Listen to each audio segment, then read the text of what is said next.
The year is 1850. New York City's biting cold stings your skin, yet the ache in your chest is far more profound. You're attending a loved one's funeral, a somber procession winding through the grimy, cobbled streets of 5 Points, the very heart of destitution and crime. Tears stream down faces, prayers are murmured. But then, something shatters the silence. It's not a cry of grief, it's a wild, guttural roar. Shadowy figures emerge from the alleyways, knives glinting in the faint lamplight. They aren't merely after your purse, they aren't even looking for a street brawl. No, my friend, these ghoulish fiends are here to rob the body of your departed pew, to snatch jewels from icy fingers, to plunder offerings from the church. They aim to transform your moment of deepest vulnerability into a stage for sheer profanity. This isn't some gothic horror flick. This was the brutal reality imposed by gangs like the Dead Rabbits. Are you prepared to delve into the darkest corners of New York's history, where not even death was sacred? Welcome, intrepid explorer, to 5 Points, a name that, even today, sends shivers down the spines of those familiar with New York's gritty past. Picture this, the 1820s, a labyrinthine maze of dark alleys, crumbling tenements, and a stench that could knock a mule off its hooves. It was America's original melting pot, but one boiling over with poverty, disease, and desperation, where immigrants, particularly the Irish and African Americans, jostled for space and survival. This wasn't just a poor neighborhood, it was an epicenter of human struggle, a place where sanitation was a myth and fresh air a luxury.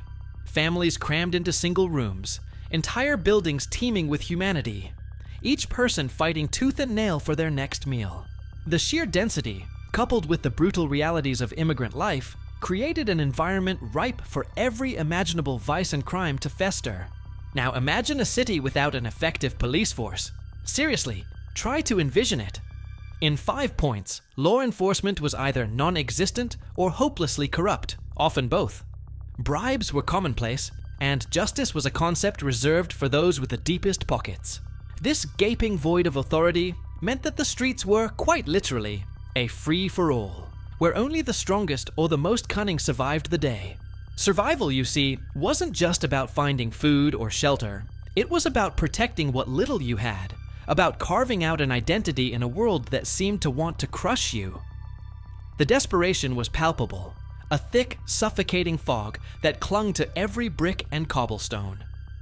People were pushed to their absolute limits, and those limits often broke. It was in this crucible of chaos, this maelstrom of misery and neglect, that gangs weren't just born. They became almost inevitable. They weren't just groups of troublemakers. They were surrogate families, ethnic protectors, and, tragically, the only real source of power for many. For those with nothing, a gang offered a sense of belonging, a twisted form of security. They filled the vacuum left by a negligent government, creating their own perverse order in the disorder. These gangs provided a semblance of community, a shared identity rooted in their ethnicity or neighborhood, a stark contrast to the anonymity and isolation that poverty often brought. Belonging to a gang meant you weren't entirely alone in this urban jungle, and what a jungle it was. From petty theft to brutal street fights, these nascent gangs staked their claims, establishing territories and rivalries that would define the era. They were the unofficial rulers of their blocks, demanding respect, instilling fear, and offering a warped version of justice to their members. They were, in essence, a reflection of the broken society that spawned them. Before we dive deeper into the chilling specifics of these notorious gangs and their unthinkable acts, please take a moment. If you're finding this glimpse into history as captivating and unsettling as I am, do us a favor. Hit that subscribe button, give this video a thumbs up, and let us know in the comments what city or country you're tuning in from. It really helps us bring more untold stories to light, so go on, show some love, and then we'll keep peeling back the layers of this fascinating, horrifying history. Now let's talk about a name that echoes through the annals of New York's criminal folklore: the Dead Rabbits. Who were these guys? Largely Irish immigrants, they were forged in the fiery crucible of 5 Points, a product of the very desperation we just discussed. Their name itself is shrouded in a bit of mystery, perhaps stemming from a brutal street fight involving a dead rabbit used as a weapon. Or perhaps it's a corruption of rabble, a derogatory term for the impoverished masses. Whatever its origin, the name became synonymous with pure, unadulterated brutality and a fearlessness that bordered on suicidal. These weren't your run-of-the-mill pickpockets. These were hardened individuals who carved out their territory with blood and intimidation. They were, for all intents and purposes, a force of nature in an already wild district. Their influence grew throughout the 1840s, spreading like a contagion through the overcrowded alleys and dimly lit taverns. The Dead Rabbits weren't just a gang. They were a subculture, a political machine, and a symbol of Irish-American power in a city often hostile to newcomers. They commanded respect through sheer might and an unwavering loyalty to their own. But they weren't alone on the urban battlefield. New York's streets were a veritable chessboard of warring factions, and the Dead Rabbits had their fair share of arch-nemeses. Chief among them were the nativist gangs, like the infamous Bowery Boys. These were largely American-born toughs who resented the influx of Irish immigrants, viewing them as a threat to their jobs and way of life. The clashes between the Dead Rabbits and the Bowery Boys weren't mere skirmishes. They were full-blown street wars, often involving hundreds of men armed with knives, clubs, and even rudimentary firearms. These were not choreographed duels, but chaotic, bloody melees that would shut down entire sections of the city, leaving carnage in their wake. Imagine the tension, the palpable fear, as these rival gangs patrolled their territories, ready to explode at the slightest provocation. These ethnic and territorial tensions fueled a constant low-level warfare that occasionally erupted into truly spectacular and horrifying violence, making the very act of walking through 5 Points a high-stakes gamble. The Dead Rabbits' criminal activities extended far beyond simple brawling. Extortion was a bread-and-butter operation, shaking down local businesses and residents for protection. Robbery was rampant, street fights were a regular occurrence, and their sheer numbers and ferocity made them an almost untouchable power in their dominion. They weren't just taking what they wanted. They were asserting dominance, reminding everyone who truly ran these squalid streets. Their reputation preceded them, a shadow of fear that stretched far beyond 5 Points, hinting at the depths of lawlessness that gripped the city. They were the boogeymen of the Bowery, the terror of the 5 Points. They established themselves as a fearsome, dominant force, controlling gambling dens, brothels, and illicit liquor operations. Their operations were sophisticated in their brutality, demonstrating a chilling organizational capability for violence and profit. They were kings in their own twisted kingdom, where every rule was made to be broken. This dominance and sheer ruthlessness laid the groundwork for the most shocking aspect of their legacy, a profound disrespect for the dead and the sanctity of grieving. They weren't just criminals.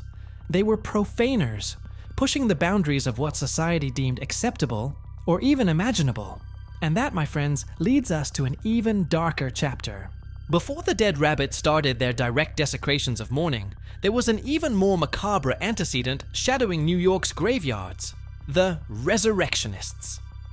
Now, this might sound like something out of a chilling Gothic novel, but it was a very real, very widespread practice in the early 19th century.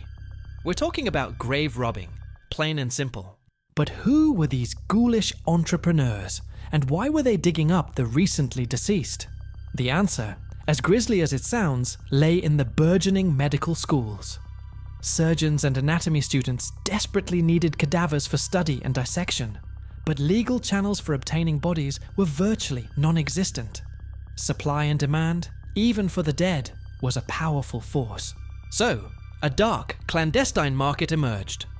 Resurrectionists, or sack-em-up men, as they were sometimes called, would stealthily visit cemeteries under the cover of night, often targeting fresh graves. Their aim wasn't jewels or valuables, but the entire human body, which they'd then sell for a handsome sum to the eager medical academies. Imagine the terror of this discovery, visiting a loved one's grave only to find it disturbed, empty, the earth freshly turned. The psychological impact on grieving families was, understandably, devastating. It was a violation of the highest order, a profound breach of trust and respect for the dead. This rampant grave robbing subtly, but surely, began to erode the fundamental belief that the grave was a sacred resting place, an inviolable sanctuary. If the earth itself couldn't protect the deceased, what hope was there for peace in death? This practice chipped away at societal norms, creating an unsettling acceptance of death's commercialization. The very notion of the body being a commodity, rather than a sacred vessel, became normalized in certain corners of society. While most people were horrified, the mere existence of this trade, and the fact that it continued for decades, demonstrated a creeping disregard for the solemnity surrounding death and burial rites. Now, here's the connection, if you can call it that. While the dead rabbits weren't primarily body snatchers, their modus operandi was generally far more direct and public. This atmosphere of disrespect for the deceased was a crucial precursor. The groundwork had been laid. The idea that a corpse could be exploited for profit wasn't entirely alien. The psychological barrier to profaning the dead was already weakened. If medical students could pay for stolen bodies, if graves could be casually raided, then perhaps the jump to exploiting other aspects of death, like funerals or the valuables on the deceased, wasn't such an enormous leap for those devoid of moral compunctions. This pre-existing macabre economy of the dead created a broader environment where the boundaries of what was considered sacred were continually pushed and tested. It was a chilling testament to the desperate times and the lengths people would go to for money, setting a dark precedent for later, even more audacious atrocities committed by gangs. So, while the resurrectionists focused on the body itself, the dead rabbits would soon expand this horrific disregard for the deceased to the very act of mourning and the places of worship. They found new, even more public ways to exploit death, transforming grief into grotesque opportunity. This, my friends, is where our story truly takes a grim turn. For gangs like the Dead Rabbits, the solemn occasion of a funeral, especially for someone of means, wasn't a time for respectful silence. It was a dark, glittering opportunity.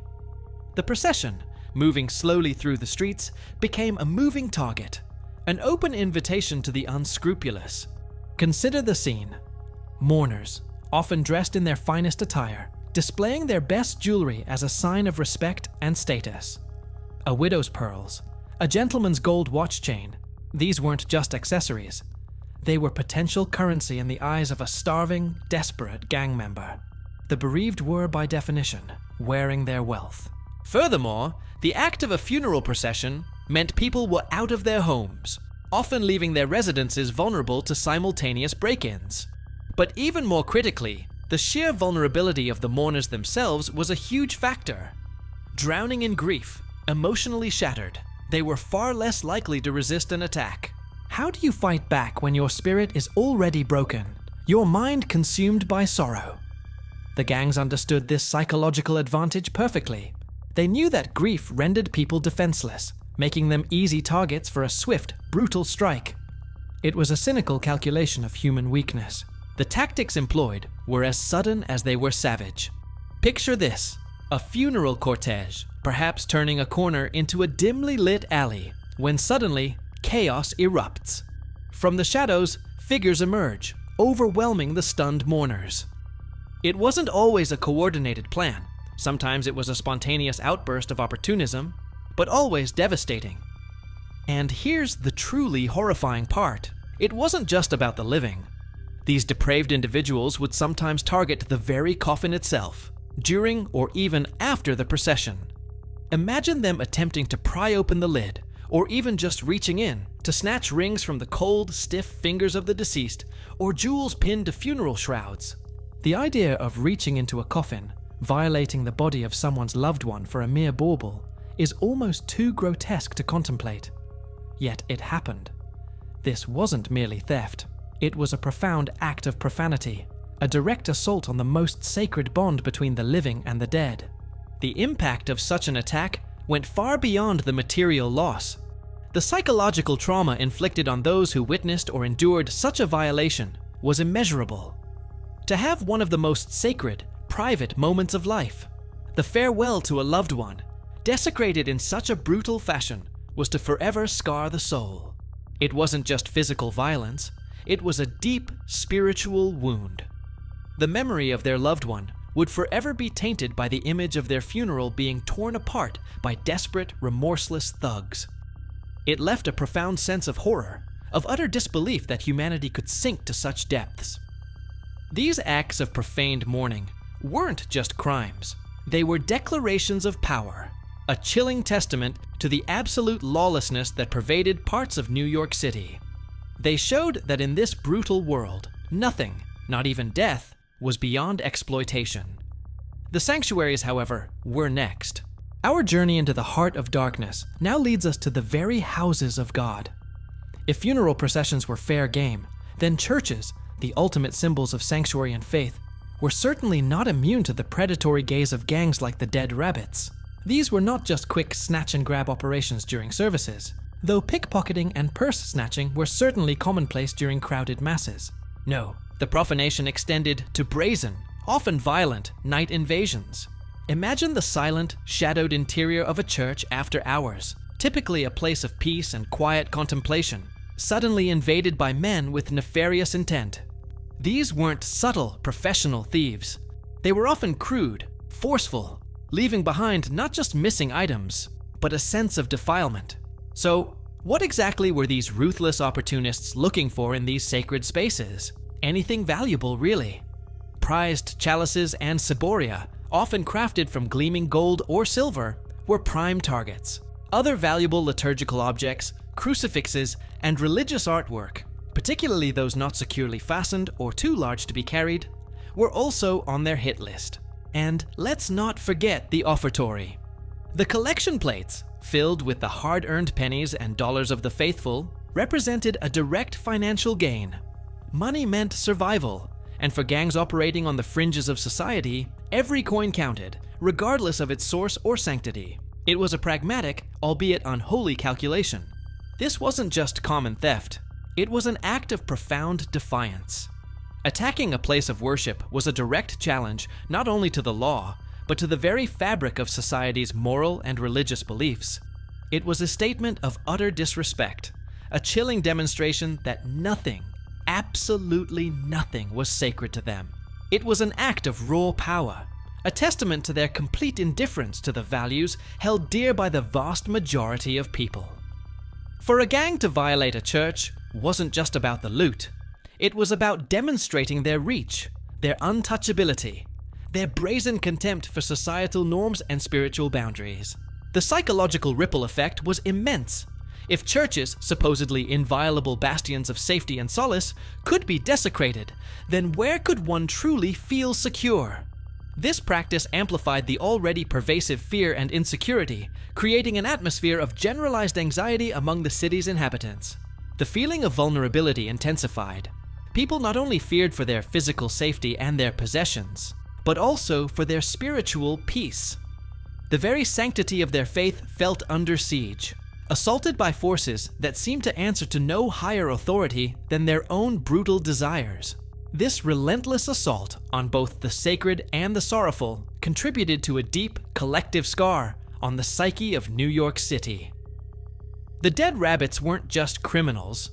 They were agents of moral corrosion, eroding the very trust and reverence that held the community together. Their legacy was one of profound desecration. But even the most brutal reigns eventually come to an end.